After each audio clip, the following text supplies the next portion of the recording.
Hello friends, welcome back to my YouTube channel.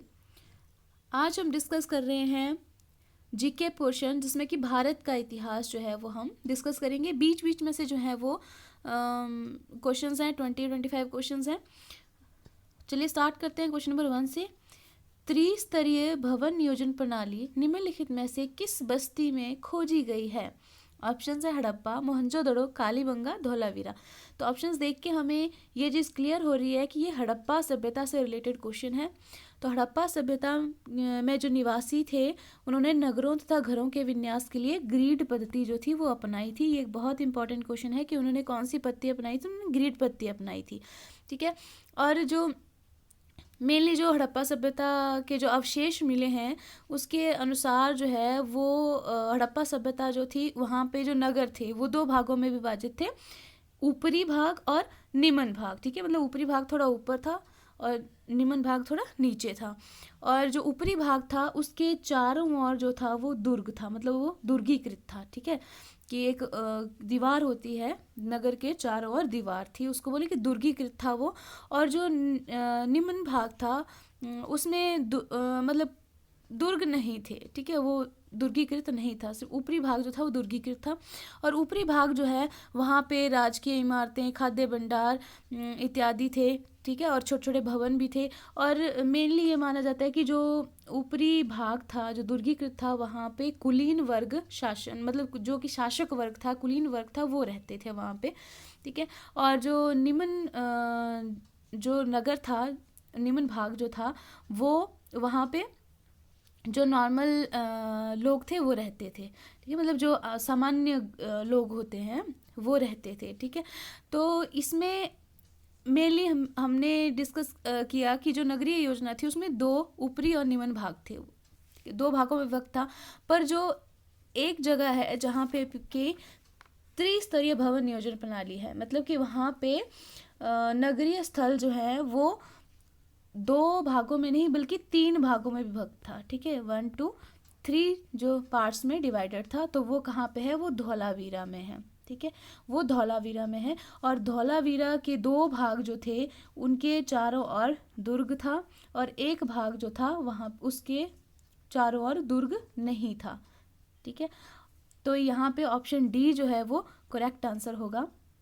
और एक और बात है कि जो धौलावीरा है वहाँ पे ही बांध का साक्ष्य भी मिला हुआ है। नेक्स्ट क्वेश्चन है, सांस्कृतिक एकीकरण निम्नलिखित में से किस एक के साथ सीमित था? ऑप्शन है वैदिक काल, कुषाण काल, मध्यकाल, संपूर्ण इतिहास काल।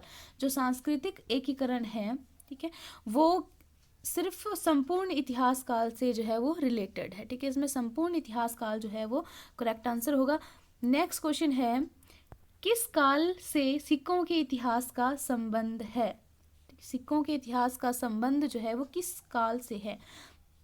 प्रागैतिहासिक काल, आद्यैतिहासिक काल, ऋग्वैदिक काल या प्रारंभिक ऐतिहासिक? तो जो सिक्के, मतलब शुरू में सिक्कों का चलन जो हुआ, तो उस इतिहास को हम प्रारंभिक ऐतिहासिक काल से मतलब डिवाइड करते हैं। ठीक है, तो डी ऑप्शन जो है प्रारंभिक ऐतिहासिक से काल से जो है वो सिक्कों का इतिहास संबंधित है।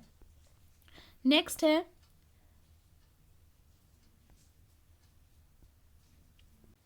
मनुष्य ने सबसे पहले निम्नलिखित में से किस धातु का प्रयोग किया? कांसा, चांदी, लोहा या तांबा? तो आई थिंक ये सभी को पता होगा कि मनुष्य ने सबसे पहले जो है वो तांबा, कॉपर का यूज़ किया था। ठीक है, first time, very first time जो है वो कॉपर का यूज़ किया गया था, तांबा का यूज़ किया गया था। ठीक है, तभी उसको ताम्र पाषाण काल में भी डिवाइड किया जाता है ना। नेक्स्ट है, जो तांबा है उसका इस्तेमाल जो है मनुष्य ने 10,000 वर्ष पूर्व किया था, मतलब इतना पहले जो है वो तांबा यूज़ किया था मनुष्य ने। नेक्स्ट है, मोहनजोदड़ो अब किस देश में स्थित है? कौन से देश में है? मिस्र, भारत, पाकिस्तान या इराक? तो मोहनजोदड़ो जो है वो अभी पाकिस्तान में है। ठीक है ना, मोहनजोदड़ो जो है वो पाकिस्तान में स्थित है। मोहनजोदड़ो जो है वो बिगेस्ट स्थल है ये हड़प्पा सभ्यता का, और इसकी खोज जो थी वो 1922 में राखल दास बनर्जी ने की थी, और ये सिंधु नदी के दाहिने किनारे पे है। ठीक है, मोहनजोदड़ो जो है वो कौन सी नदी के किनारे पे है? सिंधु नदी के दाहिने किनारे पर है। वैसे ही हड़प्पा जो स्थल है उसकी खोज दयाराम साहनी ने की थी 1921 में, और वो रावी के बाएं किनारे पर स्थित है। ठीक है, और ये मेन है कि मोहनजोदड़ो अभी जो है वो पाकिस्तान में है। नेक्स्ट क्वेश्चन है कि सिंधु घाटी सभ्यता प्राथमिक रूप से क्या है, मतलब कौन सी सभ्यता है ये? ग्राम्य संस्कृति है, अर्ध ग्राम्य संस्कृति है, नगर संस्कृति है, या अर्ध नगरीय संस्कृति है? तो आई थिंक ये सभी को पता है कि सिंधु घाटी सभ्यता जो है वो कौन सी है? नगर संस्कृति है। Option C is correct answer. Next question है, बौद्ध साहित्य के अधिकतर ग्रंथ किस भाषा में हैं? ठीक है, तो ये प्राकृत में है, संस्कृत में है, पाली में है, या अपभ्रंश में है? तो ऑब्वियसली ये कौन सी लैंग्वेज में है? ये पाली जो है, पाली भाषा में लिखे गए हैं बौद्ध साहित्य के अधिकतर ग्रंथ। ठीक है, नेक्स्ट क्वेश्चन है, जैन धर्म के प्रथम तीर्थंकर कौन थे? जो फर्स्ट तीर्थंकर थे जैन धर्म के वो कौन थे? ऑप्शंस हैं ऋषभ देव, पार्श्वनाथ, नेमिनाथ, शांतिनाथ। ठीक है, तो प्रथम जो तीर्थंकर थे वो थे ऋषभ देव। इनको आदिनाथ भी कहा जाता है। ठीक है ना, जो ऋषभ देव हैं उनको, इन्हीं को क्या कहा जाता है? आदिनाथ। आदिनाथ भी कहा जाता है। जैन धर्म के संस्थापक यही थे। ठीक है, और इनका जो सिंबल था वो था वृषभ, है ना। ऋषभ देव का जो सिंबल था वो था वृषभ। ठीक है, और जो हमारे पास पार्श्वनाथ हैं वो हमारे 23rd तीर्थंकर थे, 23वें तीर्थंकर थे ये, और इनका जो सिंबल था वो था सांप। ठीक है, नेमिनाथ जो है, ठीक है, नेमिनाथ हमारे पास, ये हमारे पास 21वें तीर्थंकर हैं, 21st तीर्थंकर हैं ये। और जो शांतिनाथ हैं, ठीक है, शांतिनाथ जो थे वो 16th जो थे, 16वें जो है ये तीर्थंकर हैं, और इनका जो सिंबल है वो है हिरण। ठीक है, और जो सबसे लास्ट जो तीर्थंकर हैं, 24वें जो तीर्थंकर हुए वो महावीर स्वामी हैं। जैन धर्म के 24 ही तीर्थंकर हैं, प्रथम ऋषभ देव है, और जो अंतिम है 24वें हैं वो है महावीर स्वामी। ठीक है, और मेनली इनमें ऋषभ देव जी इंपॉर्टेंट है, पार्श्वनाथ जी इंपॉर्टेंट है, शांतिनाथ जी इंपॉर्टेंट, महावीर स्वामी जी इंपॉर्टेंट है। ठीक है, इनके सिंबल्स जो है वो किसी किसी के पूछे जाते हैं। और जैन संगीतियाँ जो थी वो 2 थी, प्रथम संगीति और द्वितीय संगीति। ठीक है, नेक्स्ट क्वेश्चन है हमारे पास, अजंता भित्ति चित्रों में किसकी गाथाएं चित्रित हैं? जो अजंता और एलोरा जो गुफाएं हैं, है ना, 2 गुफाएं हैं, अजंता एलोरा। जो अजंता गुफाएं हैं, अजंता की गुफाएं हैं, उनमें किसकी गाथाएं चित्रित हैं? रामायण, जातक कथाएं, शिव पुराण, या फिर पंचतंत्र? ठीक है, तो उसमें जो है वो जातक कथाएं, ठीक है ना, जातक कथाएं जो हैं वही चित्रित हैं उसमें। ठीक है, ऑप्शन बी जो है वो करेक्ट आंसर है। और अजंता और एलोरा जो है वो औरंगाबाद में है, महाराष्ट्र के औरंगाबाद में। नेक्स्ट क्वेश्चन है, लुम्बिनी में किसका जन्म हुआ है? ठीक है ना, लुम्बिनी वन जो था उसमें किसका जन्म हुआ था? स्वामी विवेकानंद जी, महात्मा बुद्ध, स्वामी दयानंद, या इनमें से कोई भी नहीं? तो ये थे महात्मा बुद्ध, ऑप्शन बी। ठीक है, यही क्वेश्चन जो है इंग्लिश में है, बुद्धा वाज बॉर्न एट, मतलब कुछ अलग टाइप में दिया गया, Buddha was born at Sarnath, बोध गया, कुशीनगर, कपिलवस्तु या लुम्बिनी? तो ऑब्वियस हमें पता है कि उनका जन्म जो हुआ था कपिलवस्तु लुम्बिनी वन, है ना, वहाँ पे हुआ था, ऑप्शन डी। नेक्स्ट है, सारनाथ स्तंभ किसका उदाहरण है? सारनाथ स्तंभ जो है वो किसका उदाहरण है? हड़प्पा कला, मुगल कला, मौर्य कला, या चोल कला? ठीक है, तो ये सारनाथ स्तंभ जो है वो मौर्य कला, ठीक है, मौर्य कला का उदाहरण है। ये जो स्तंभ वगैरह हैं ये अशोक के टाइम पे बहुत ज़्यादा बनाए गए थे। नेक्स्ट है, the shape of famous stupa at Sanchi's, जो सांची का स्तूप है उसकी शेप कैसी है? स्क्वायर, रेक्टेंगुलर, सेमी सर्कुलर, या इलांगेटेड? तो ये है सेमी सर्कुलर, सी ऑप्शन जो है वो करेक्ट आंसर है। नेक्स्ट है, बिंदुसार से पहले कौन सम्राट था? ठीक है ना, बिंदुसार से पहले कौन सा? बिंदुसार जो थे वो मौर्य साम्राज्य, मतलब मौर्य साम्राज्य के शासक थे। ठीक है ना, मौर्य थे ये। तो इनके जो पिताजी थे वो थे चंद्रगुप्त मौर्य। ठीक है। चंद्रगुप्त मौर्य जी का बेटे थे बिंदुसार, उसके बाद बिंदुसार के बाद जो थे वो अशोक थे, ठीक है। तो इसमें option C is correct answer. Bindusara से पहले कौन सम्राट था, वो थे चंद्रगुप्त मौर्य, और बिंदुसार के बाद में जो थे वो अशोक थे, ठीक है। नेक्स्ट है हमारे पास the last Mauryan ruler was, जो आखिरी मौर्य राजा थे उनका नाम क्या था, ठीक है ना। ऑप्शन हैं बृहद्रथ, चंद्रगुप्त मौर्य, अशोक या फिर बिंदुसार। वैसे तो जो मौर्य साम्राज्य था उसके फेमस जो थे वो चंद्रगुप्त मौर्य, बिंदुसार और अशोक ही थे, जो काफ़ी फेमस थे, जिन्होंने बहुत सारा काम किया हुआ है ना, जिनको हम हिस्ट्री में बहुत ज़्यादा पढ़ते हैं। जो बृहद्रथ थे वो अंतिम मौर्य शासक था, ठीक है ना। ऑप्शन ए बृहद्रथ जो है वो अंतिम मौर्य शासक था। जो पुष्यमित्र शुंग हैं उन्होंने बृहद्रथ की हत्या कर दी थी और मौर्य साम्राज्य के बाद फिर उन्होंने शुंग वंश की नींव रखी थी, ठीक है।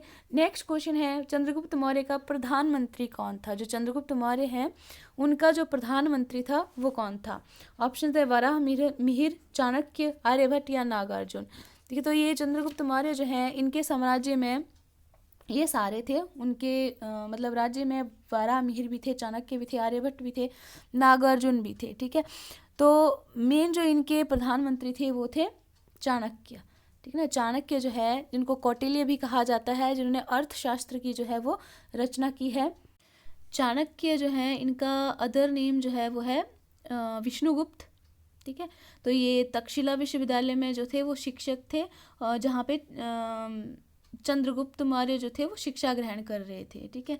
और चाणक्य ने चंद्रगुप्त को नंद वंश की समाप्ति के लिए जो है वो काफ़ी मदद की थी, हेल्प की थी इनकी, और मौर्य वंश की स्थापना में काफ़ी हेल्प की थी, ठीक है। नेक्स्ट क्वेश्चन है हमारे पास, सांची का स्तूप किसके शासनकाल को निर्धारित करता है। मौर्य, कुषाण, सातवाहन या गुप्त वंश। तो ऑब्वियस है ये मौर्य वंश, मौर्य शासनकाल को निर्धारित करता है, ठीक है ना। ये अशोक ने बनवाया था। नेक्स्ट है हमारे पास कि गौतम बुद्ध का जन्म स्थान लुम्बिनी कहाँ पर है, ठीक है ना। जो लुम्बिनी हम बोल रहे हैं वो कहाँ पर है, बिहार में, सिक्किम में, नेपाल में या फिर उत्तर प्रदेश में। तो लुम्बिनी जो है वो नेपाल में है। Option C is correct answer. Next है जातक किसकी पवित्र पुस्तकें हैं। ऑप्शन है वैष्णवों की, जैनों की, बौद्धों की या शैवों की। तो जातक कथाएं जो हैं वो बौद्धों की है, भगवान बुद्ध से ये रिलेटेड है। जो महात्मा बुद्ध हैं उनको लाइट ऑफ एशिया भी कहा जाता है ना। लाइट ऑफ एशिया एक बुक है जो कि एडविन और नॉल्ड ने लिखी हुई है, ठीक है। तो नेक्स्ट है हमारे पास गौतम बुद्ध के धार्मिक प्रवचन किस प्रस्तुत या पुस्तकों से संग्रहित हैं। जो गौतम बुद्ध के धार्मिक प्रवचन हैं वो कौन सी पुस्तक में संग्रहित हैं, ठीक है। तो ऑप्शंस है हमारे पास सुत्त पिटक, जातक, विनय पिटक या फिर अभिधम पिटक। तो जो भगवान बुद्ध के जो प्रवचन हैं वो हमें सुत्त पिटक में मिलते हैं, ठीक है। सुत्त पिटक में जो है ये अवस्थित है। जो ये सुत्त पिटक है, विनय पिटक है और अभिधम पिटक है, इन्हें त्रिपिटक भी कहा जाता है, ठीक है। तो जो सुत्त पिटक है इसमें गौतम बुद्ध के धार्मिक प्रवचन हैं। विनय पिटक में जो है वो बौद्ध संघ के नियमों की व्याख्या की गई है, और अभिधम पिटक जो है उसमें बौद्ध दर्शन जो है वो उसमें बताया गया बौद्ध दर्शन के बारे में। और जो अभिधम पिटक है इसको बौद्धों की गीता भी कहा जाता है, ठीक है। बौद्धों की भागवत गीता कहा जाता है, जैसे हमारी भागवत गीता है वैसे ही बौद्धों की भगवत गीता जो है वो अभिधम पिटक को कहा जाता है। नेक्स्ट है जैन तीर्थंकरों की संख्या कितनी है। अभी मैंने आपको बताया कितनी है, 24, 22, 23 या 25। तो ये है 24, 24 तीर्थंकर हुए हैं इनके। Option A is correct. Next question है भगवान महावीर ने किस स्थान पर देह त्याग किया। भगवान महावीर ने जो है वो किस स्थान पर जो है वो देह त्याग किया था। ऑप्शंस हैं कुंडिनीपुर, नालंदा, पावापुरी या राजगीर। जो भगवान महावीर हैं उन्होंने पावापुरी जो है वहाँ पे अपना गृह त्याग किया था, ठीक है। पावापुरी में इन्होंने गृह त्याग किया था। नेक्स्ट है नंद साम्राज्य का संस्थापक कौन था। महापद्मानंद, अजातशत्रु, चंद्रगुप्त या बिंबिसार। तो नंद साम्राज्य है उसका संस्थापक जो था वो था महापद्मानंद। जो महापद्मानंद है उन्होंने शिशुनाग वंश के अंतिम शासक की हत्या करके नंद वंश की नींव रखी थी। और जो बौद्ध ग्रंथ है उसमें महापद्मानंद को जो है उग्रसेन नाम भी दिया गया है, ठीक है।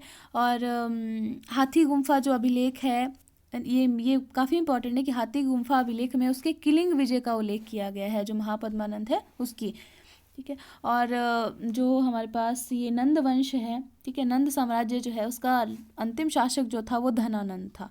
धनानंद जो था उसको हराया था चंद्रगुप्त मौर्य ने, एंड देन मौर्य साम्राज्य की नींव रखी थी।